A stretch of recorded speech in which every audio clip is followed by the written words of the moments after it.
जो breast cancer topic है वो बहुत ज्यादा इंपॉर्टेंट इसलिए है क्योंकि जब ओपीडी में रहता हूँ तो बहुत अफसोस इस चीज का होता है कि इवन इतना ज्यादा ब्रेस्ट कैंसर को लेके इतना ज्यादा अवेयरनेस है मार्केट में, इतना ज्यादा मेडिकल फील्ड की तरफ से भी बहुत ज्यादा अवेयरनेस है, पर उसके बावजूद भी जो पढ़े लिखे लोग हैं वो भी बहुत लेट स्टेज में ओपीडी में आते हैं। और जब बहुत लेट स्टेज में आते हैं ओपीडी में, तो फिर उस टाइम उस मोमेंट पे उनका सर्वाइवल रेट और उनका प्रोग्नोसिस ऑपरेशन के बाद भी बहुत अच्छा नहीं रहता। अगर अर्ली टाइम पे अर्ली मतलब अच्छे टाइम पे अगर डायग्नोस हो जाए या अर्ली डिटेक्शन ऑफ कैंसर हो जाए तो सर्वाइवल रेट और प्रोग्नोसिस बिल्कुल सेम हो सकता है as compare to the healthy person. मतलब इंसान अपनी नॉर्मल जिंदगी दोबारा फिर से जी सकता है अगर सही टाइम पे डायग्नोस हो जाए, उसका ट्रीटमेंट हो जाए। तो जैसे ब्रेस्ट कैंसर मैंने बताया कि डेवलप्ड कंट्री का एक बीमारी है, तो जैसे जैसे ऐसे इंडिया डेवलप्ड हो रहा है तो इसकी बीमारी ये बढ़ती रहेगी। कि आप समझिए पहले कि क्यों ब्रेस्ट कैंसर हो सकता है, किसे किसे ब्रेस्ट कैंसर हो सकता है, और इसको सेल्फ एग्जामिनेशन कैसे करना है, इसकी स्क्रीनिंग कैसे करना है, और आपको जब हल्का सा कुछ चेंजेस मिले तो किससे आपको कंसल्ट करना है, आपको कौन से इन्वेस्टिगेशन कराना है। जो ब्रेस्ट कैंसर है उसके कॉजेज दो हैं। दो का मतलब एक हेडिंग है, दो उसके नीचे आते हैं। या एक आता है मॉडिफाइबल फैक्टर और एक होता है नॉन मॉडिफाइबल फैक्टर। कुछ फैक्टर्स हैं जिसके जिम्मेदार हम खुद हैं, मतलब पेशेंट्स खुद हैं, और कुछ फैक्टर्स ऐसे हैं जिसकी जो कहना चाहिए जेनेटिक है या जो फैमिली है, आपकी बॉडी के अंदर जो फैमिली हिस्ट्री ऐसी है या जेनेटिक ऐसा है, इसके वजह से ऐसा है। तो पहले हम डिस्कस करते हैं कि मॉडिफाइबल फैक्टर जिसके जिम्मेदार हम खुद हैं, जिसके जिम्मेदार पेशेंट खुद है। तो उसमें आता है एक तो आपका एल्कोहल आता है। जो अल्कोहल इंटेक जो ज्यादा करते हैं या जो सिगरेट स्मोकिंग करते हैं, they are more prone to, या वो ज्यादा प्रोन है कैंसर के लिए। दूसरी चीज आती है ओबेसिटी, मतलब मोटापा। मोटापा जो है एक बहुत खतरनाक और बहुत इंपॉर्टेंट फैक्टर है ब्रेस्ट कैंसर होने के लिए। तो सवाल ये आता है कि कितना मोटापा होना जो है खतरनाक है। तो अगर आपका बॉडी मास इंडेक्स मतलब बीएमआई अगर 30 से ज्यादा है, 30 से ज्यादा है, तो आपको ब्रेस्ट कैंसर हो सकता है। आप मतलब रिस्क में आते हैं ब्रेस्ट कैंसर की। तो बीएमआई कैसे कैलकुलेट करना है, आपको अपना वेट और अपनी हाइट आपको पता होना चाहिए, और अपना इससे आप बीएमआई कैलकुलेट कर सकते हैं। और तीसरी चीज आती है कि और चीजें आती हैं जैसे late pregnancy, late first pregnancy. मतलब बहुत से लोगों की शादी बहुत देर में होती है, उसके बाद फिर उनकी जो पहली प्रेगनेंसी होती है वो लेट होती है। सो द लेट प्रेगनेंसी जो है वो एक अपने आप में बहुत बड़ा रिस्क फैक्टर है कैंसर होने का। और जो इसका मतलब ये है कि जो उसके साथ प्रोटेक्टिव फैक्टर, अगर आपकी शादी और आपका जो पहला बच्चा है, पहला फर्स्ट प्रेगनेंसी जो है अगर आपकी अर्ली एज में होती है, तो वो आपको प्रोटेक्टिव फैक्टर है। और ब्रेस्ट फीडिंग अगर बात करेंगे, जो ब्रेस्ट फीडिंग अगर आप अपने बच्चे को ब्रेस्ट फीडिंग 1 साल तक करते हैं, तो वो आपका प्रोटेक्टिव फैक्टर है, वो आपको प्रोटेक्ट करेगा, वो आपको बचाएगा कैंसर होने से। ये मॉडिफाइबल फैक्टर है। अच्छा, एक कंफ्यूजन बहुत ज्यादा ये रहता है कि जो फीमेल्स जो है ओसीपीज लेती हैं अपनी प्रेगनेंसी को एज ए कॉन्ट्रासेप्शन, अपनी प्रेगनेंसी प्रेग्नेंट ना हो जाए इसलिए ओसीपी लेती हैं। क्या ओसीपी रिस्क फैक्टर है? नहीं, ओसीपी रिस्क फैक्टर नहीं है, क्योंकि अब जो ओसीपीज आती हैं ये सब ओसीपीज ब्रेस्ट कार्सिनोमा नहीं कराते हैं, क्योंकि इसमें जो ईस्ट्रोजन होता है, जो हार्मोन होता है, वो बहुत कम मात्रा में होता है, जिसकी वजह से कैंसर नहीं होता। अच्छा, ये सब थी मॉडिफाइबल फैक्टर। अब कुछ चीज आती है non modifiable factor. Non modifiable factor का मतलब आपकी फैमिली हिस्ट्री। आपके घर में किसी को कैंसर था, तो आपके घर का फैमिली हिस्ट्री का मतलब हुआ कि मतलब दादी के घर में किसी को या नानी के घर में किसी को, आपका पहला रिलेटिव, फर्स्ट रिलेटिव में किसी को कैंसर, तो then you are prone to having, आपको कैंसर होने की उम्मीद है, आपको कैंसर होने की चांसेस है, आप रिस्क पे हैं कैंसर होने के। तो इसलिए आपको अलर्ट रहना है। और दूसरा होता है जेनेटिक, आपकी कुदरती आपकी बॉडी में या कहना चाहिए जेनेटिक जो है आपका सेटल मतलब कहना चाहिए बनावटी ऐसी है कि आप प्रोन है, आपको रिस्क है ब्रेस्ट कैंसर का। और हो गया एक अर्ली मेनार्क और लेट मेनोपॉज। अर्ली मेनार्क का मतलब होता है कि जैसे जब पहली बार जब फीमेल्स को पीरियड स्टार्ट होता है, तो वो उसकी उम्र 11 से लेके 13 साल होती है। अगर किसी फीमेल को पीरियड्स 11 साल से पहले स्टार्ट हुआ, तो दे आर रिस्क फॉर, उनको रिस्क है ब्रेस्ट कार्सिनोमा होने का फ्यूचर में।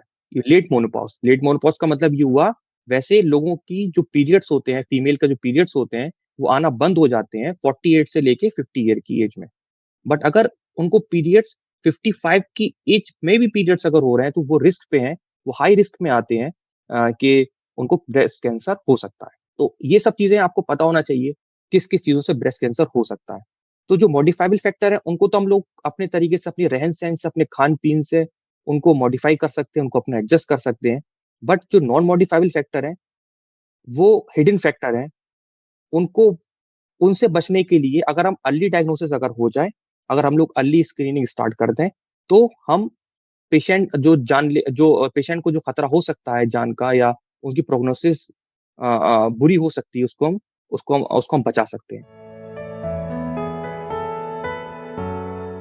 अगर आप अपने ब्रेस्ट को खुद एग्जामिन कर सकती हैं फीमेल, अगर आपको फीमेल को लगे कि अपने राइट या लेफ्ट ब्रेस्ट को कंपेयर करे, अगर उसको लगे कुछ कुछ ब्रेस्ट में शेप में चेंज है, उसके साइज में चेंज है, उसके कलर, स्किन का जो कलर है उसमें कुछ चेंजेस है, या उसमें से कुछ डिस्चार्ज है, या डिस्चार्ज किसी भी प्रकार का हो सकता है, ब्लड का डिस्चार्ज हो सकता है, उसमें डिस्चार्ज जो है सेरस पानी जैसा डिस्चार्ज होगा, लेकिन चिपचिपा डिस्चार्ज हो सकता है। फीमेल लैक्टेटिंग वुमेन नहीं है, मतलब प्रेगनेंसी के बाद जो ब्रेस्ट फीडिंग का टाइम नहीं है, उसके बावजूद भी उसमें से मिल्की डिस्चार्ज है, ये हो सकता है। तो ये सब जो है एक इंडिकेशन है कि आपको फीमेल को ब्रेस्ट कैंसर हो सकता है। उसके साथ साथ में ट्यूमर हो सकता है, मतलब कोई स्वेलिंग हो सकती है, कुछ हिडिंग स्वेलिंग हो सकती है, हो सकता है आपको बाहर से नहीं दिख रहा हो, साइज चेंज नहीं हुआ हो, बट अंदर छोटी सी स्वेलिंग हो। तो इसके लिए सेल्फ ब्रेस्ट एग्जामिनेशन एक बहुत इंपॉर्टेंट है। इसमें सेल्फ ब्रेस्ट एग्जामिनेशन में क्या करना है कि आपको हर महीने एग्जामिन करना है अपने ब्रेस्ट को।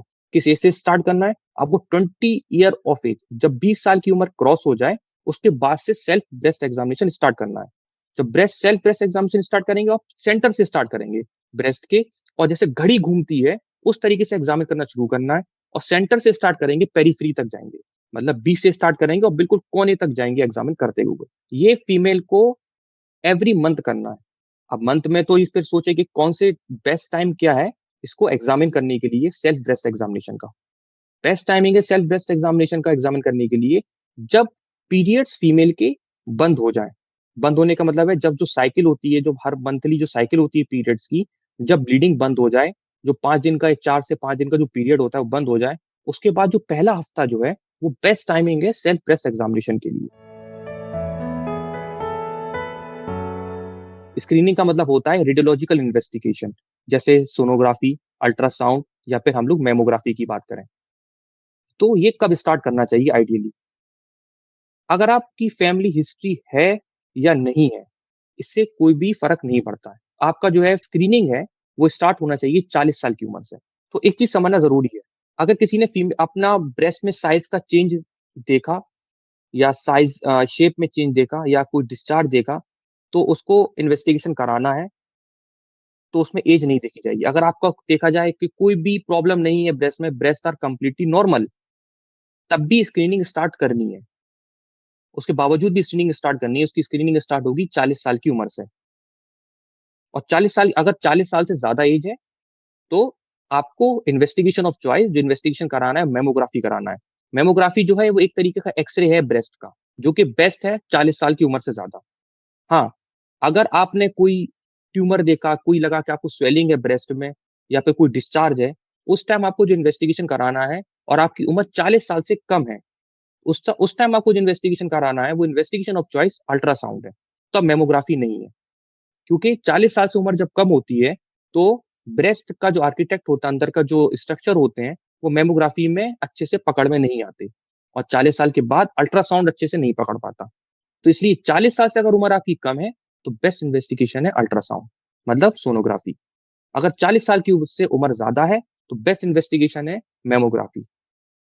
तो अगर आपकी 40 साल से उम्र ज्यादा है और आपके ब्रेस्ट बिल्कुल नॉर्मल है, उसके बावजूद भी आपको मेमोग्राफी करवाना है एवरी ईयर। जो मेमोग्राफी की जो रेज होती है वो बहुत मिनिमल होती हैं, उससे कोई नुकसान नहीं होने वाला। उसके ऐसा नहीं है कि रेडिएशन है उसके अंदर, उससे कैंसर हो सकता है किसी प्रकार का, ऐसी बात बिल्कुल भी नहीं है। लेकिन ओके। अगर आप मेमोग्राफी 40 साल की उम्र के बाद आप पर ईयर कराते हैं, आपको स्क्रीनिंग का मतलब होता है आपको हर साल एक डेट, एक महीना फिक्स कर ली कि मुझे हर साल फरवरी में या फिर जनवरी में मुझे जो है मेमोग्राफी कराना है। तो बुक्स बोलती हैं कि अगर वुमेन सेल्फ जो है मेमोग्राफी कराती है स्क्रीनिंग के लिए, तो कैंसर और मोर्टिलिटी, मतलब मरने की, जो जो कैंसर की वजह से, ब्रेस्ट कैंसर की वजह से जो मौत हो रही है, उसमें 30 से 40% रिडक्शन हो जाएगा, अगर सही टाइम, क्योंकि सही टाइम पे डायग्नोसिस हो जाएगा, सही टाइम पे ट्रीटमेंट हो जाएगा, तो तो जो मरने की जो तादाद है वो बहुत ज्यादा ब्रेस्ट कैंसर की वजह से कम हो जाएगी।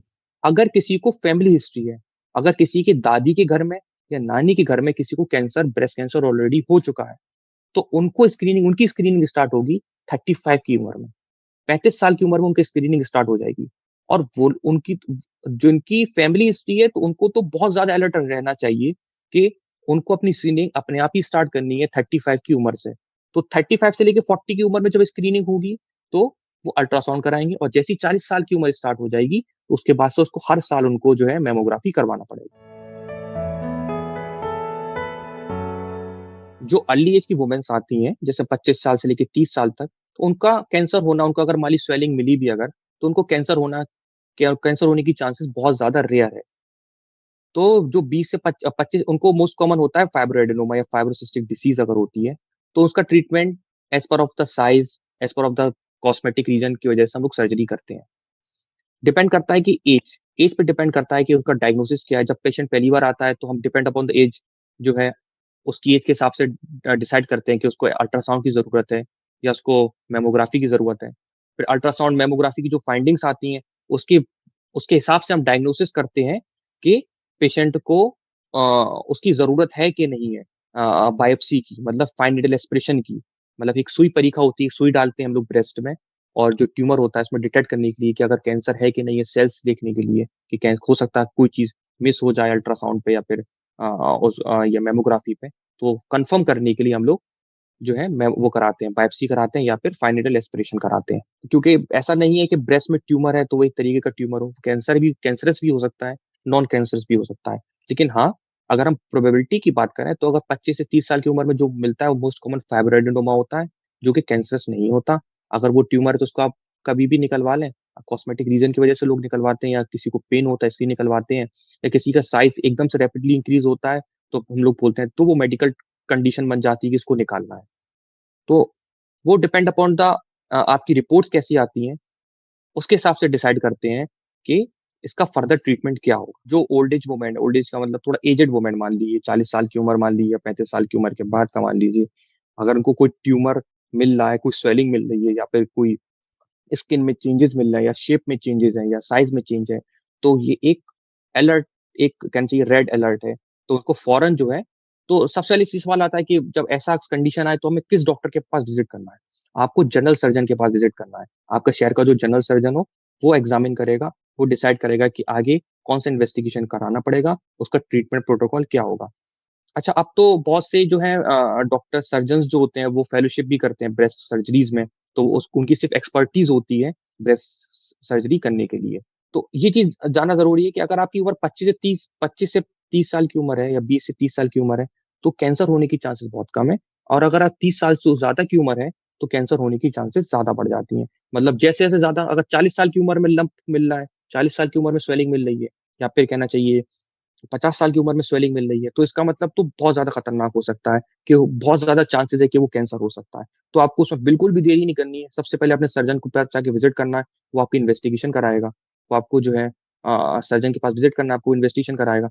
एक चीज मैं नोट बताना चाहता हूँ, इस अगर ब्रेस्ट कैंसर है, तो इसका कोई भी होम्योपैथिक में, एलोपैथिक में, या फिर यूनानी में इलाज नहीं। हम ये भी नहीं बोलेंगे कि एलोपैथी की कोई मेडिसिन खा लीगा तो इससे आपका ब्रेस्ट कैंसर ठीक हो जाएगा। बिल्कुल नहीं। इसका ट्रीटमेंट सिर्फ सर्जरी ही है। सर्जरी के बाद कीमोथेरेपी देना पड़ती है। क्योंकि कीमोथेरेपी इसलिए देना पड़ती है कि मान लीजिए कोई छोटा मोटा फोकाई रह गया, कोई छोटा मोटा स्पॉट अगर वहां पे रह गया कैंसर का, तो बिल्कुल उसकी जड़ से गायब हो जाए कैंसर, इसलिए कीमोथेरेपी या रेडियोथेरेपी देना पड़ती है। लेकिन अगर कोई चीज का दावा करता है कि आयुर्वेदा से ठीक हो जाएगा, या यूनानी मेडिसिन से ठीक हो जाएगा, या फिर एलोपैथी की कोई मेडिसिन खा के ठीक हो जाएगा कैंसर, तो ऐसी बात बिल्कुल भी नहीं है। दो तरीके की सर्जरी होती है, एक होती है बीसीटी, मतलब ब्रेस्ट कंजर्वेटिव सर्जरी जो होती है, और एक होता है आपका एमआरएम, मतलब जो है हम लोग मॉडिफाइड रेडियल मास्टेक्टोमी करते हैं, मतलब पूरे ब्रेस्ट को निकाल देते हैं। और ब्रेस्ट कंजर्वेटिव सर्जरी में ये करते हैं कि हम लोग ब्रेस्ट को रहने देते हैं, जो ट्यूमर होता है बस उसको बाहर निकाल देते हैं। लेकिन जो ब्रेस्ट कंजर अगर बहुत ही अर्ली स्टेज में अगर पेशेंट आ गया, तो ब्रेस्ट कंजर्वेटिव सर्जरी कर सकते हैं। अगर ट्यूमर का साइज छोटा है और बहुत अर्ली स्टेज में आ गया है, तभी ब्रेस्ट को बचाया जा सकता है। सिर्फ वो स्वेलिंग जो है, जितना जो ट्यूमर जो साइज है उसको हम निकाल सकते हैं। लेकिन अगर पेशेंट लेट स्टेज में आता है, या फिर साइज एकदम से बड़ा ही साइज आया, 4 सेंटीमीटर से ज्यादा था, साइज या फिर जो है क्योंकि ऐसा है कि ब्रेस्ट कंजर्वेटिव सर्जरी जब करते हैं तो उसके बाद रेडियोथेरेपी देना कंपलसरी हो जाती है, रेडिएशन देना कंपलसरी हो जाता है। तो बहुत सी कंडीशन ऐसी हैं जिसमें हम रेडिएशन नहीं दे सकते, पेशेंट के लिए कहना चाहिए हानिकारक होती है, पेशेंट के लिए नुकसानदेह होती है रेडिएशन देना। तो इसलिए जो है ऑप्शन ही यही बचता है कि ब्रेस्ट को रिमूव कर दिया जाए। ये फीमेल को समझना पड़ेगा कि आपकी बॉ कि आपको एक बीमारी है, उसको एक्सेप्ट करना पड़ेगा कि एक बीमारी है। जो चीज़ बीमारी का एक पार्ट है, उसको बॉडी से निकालना पड़ेगा, वरना वो एक चीज़ गंदगी का हिस्सा बन गई है, वो आपकी पूरी बॉडी में ज़हर घोल देगी, पूरी बॉडी में कैंसर फैला देगी। अगर आपको राइट टाइम पे अगर आपको ब्रेस्ट सर्जरी हो गई, ब्रेस्ट को निकाल दिया जाता है, ताकि बॉडी में जो एक जगह महदूद था, एक जगह जो है कैंसर था, उसको निकाल दिया गया ताकि वो बॉडी में नहीं फैल जाए। इससे आपकी जान बच सकती है और ये सबसे ज़्यादा इम्पोर्टेंट है। Modifiable factor, non modifiable factor. जो नॉन मॉडिफाइबल फैक्टर है उनमें से बचने का कोई ऑप्शन नहीं है, क्योंकि जो चीज़ आपकी फैमिली हिस्ट्री में चली आ रही है, आपकी दादी नानी के से चली आ रही है, दादी के परिवार से, नानी के परिवार से, या फिर जो आपकी जेनेटिक में कुछ गड़बड़ी है उसकी वजह चले चला आ रहा है, तो अभी तक ऐसी कोई रिसर्च नहीं है, ऐसा नहीं है कि जो है वो एट प्रेजेंट, मैं भी प्रेजेंट सिनेरियो के हिसाब से मैं बात कर रहा हूँ, एट प्रेजेंट ऐसी कोई रिसर्च नहीं है जो इसकी के लिए लड़ाई कर सके, इसकी प्रिवेंशन के लिए लड़ाई कर सके। हाँ, इसका ट्रीटमेंट जरूर है कि इसको हम सर्जरी करके ट्रीट कर देते हैं, वो चीज़ ज़रूर है, बट अभी प्रिवेंशन के लिए कोई इसमें आपका आपकी तरफ से कोई स्टेप नहीं होगा। बट हाँ, मॉडिफाइबल फैक्टर आ गए, एक आपको वेट अगर आपका ज़्यादा है, जैसे मैंने बताया बीएमआई कैलकुलेट करिए, अगर आपका बीएमआई 30 से ज़्यादा है तो आप यू आर ऑन रिस्क, आप एक जो है रिस्क की घड़ी में आ रहे हैं, तो आपको अपना वेट कम करना पड़ेगा। अगर आप स्मोकिंग करते हैं और या फिर ड्रिंक करते हैं, अल्कोहल पीते हैं, तो उसको बंद करना पड़ेगा, because they are the risk factor. एक adequate amount of sleep is very important. एक फीमेल को 7 घंटे कम से कम सोना चाहिए, जो कि बहुत इंपॉर्टेंट है, क्योंकि अगर बॉडी के जब 7 आवर स्लीप नहीं होती है तो हार्मोन, एक्चुअली ना जो ब्रेस्ट कैंसर है वो हार्मोन्स की बीमारी है। तो अगर 7 घंटे स्लीप नहीं होता है तो हार्मोन का जो डिसबैलेंस होता है, उसकी वजह से भी ब्रेस्ट कैंसर होता है। और एक चीज़ मैं बहुत इंपॉर्टेंट मैं ऐड करना चाहूँगा, breast feeding, early age marriage और ब्रेस्ट फीडिंग। जो लेट मैरिज करते हैं या मतलब लेट मैरिज का सिग्निफिकेंस मेरा ये है कि लेट मैरिज का मतलब है कि pregnancy first pregnancy early age में आपके लिए, पेशेंट के लिए प्रोटेक्टिव है। अगर सपोज अगर फीमेल प्रेग्नेंट हो रही है 24 साल की उम्र में, तो वो प्रोटेक्टिव है, उसको कैंसर होने की चांसेस बहुत कम होगी। और अगर कोई फीमेल प्रेग्नेंट हो रही है, पहली प्रेगनेंसी अगर 30 साल की उम्र के बाद हो रही है, तो वो बहुत हाई रिस्क पे है कैंसर होने के लिए। दूसरी चीज है ब्रेस्ट फीडिंग।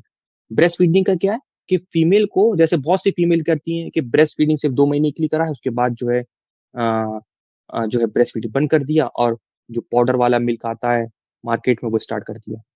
ब्रेस्ट फीडिंग बच्चे के लिए भी बहुत ज्यादा इंपॉर्टेंट है, 1 साल तक पिलाना, और माँ के लिए भी बहुत ज्यादा इंपॉर्टेंट है, क्योंकि ब्रेस्ट फीडिंग अगर आप 1 साल तक करते हैं, then this is a protective factor, आपको प्रोटेक्ट करेगा कैंसर होने से।